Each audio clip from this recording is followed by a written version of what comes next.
This film that I'm about to review must have one of the most weakest gotcha moments to reveal the killer I have ever seen in a 90s slasher film.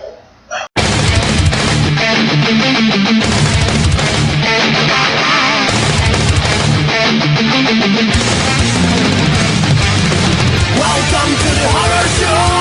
To realize there is nowhere to run. There's no game to try. Paranoia is hiding alive. Welcome to the horror show. To realize there is nowhere to run. There's no game to try. Obsessions ruling your mind.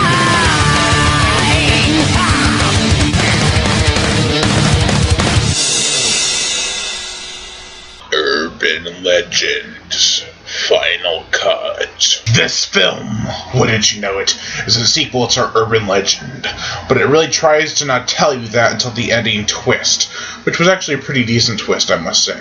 The premise for this film is actually pretty interesting. It involves a film school, and everyone's being picked up one by one for some reason, and the gore is pretty good. I mean, the first couple of deaths are pretty nasty, but then after that it's a little tame, and it's kind of sad.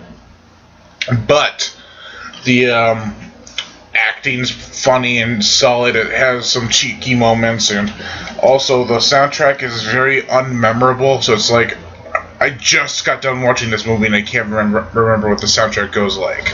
And that's extremely sad, because I recognize who the composer is for this film, John Ottman, who not only did the composing for this film, but also did the score for Lake Placid, which were both released by Phoenix Pictures, so that's pretty interesting. And I really enjoyed Lake Placid's score. It's very beautiful, very haunting, it's awesome, it's big and epic. Too bad that this film is not as big and epic as even Lake Placid's score, because it's just kind of like a subpar movie. It's a little under decent. It's about as good as the first Urban Legend, which I didn't really enjoy. Oh, but it's trying to be something different from the rest of the other slasher films of the 90s by making the deaths all creative.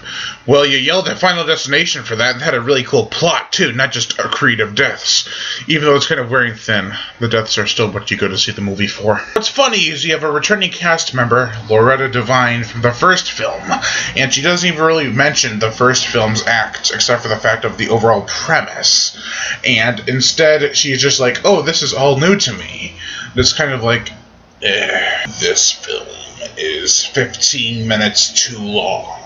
And I don't want to draw out this review by dragging on about this movie. So let's wrap it up, shall we? Overall, I give Urban Legends Final Cut a 2 out of 5.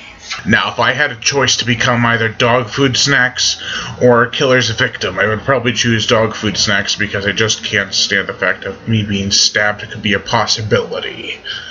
Much like the girl who was in this film. She had to make a tough choice, but in the end, her choice was worn out thin. I am Brian Gatto, host of Horror Show Movie Reviews. Make sure to like my Facebook page in the description below, and to leave comments and subscribe.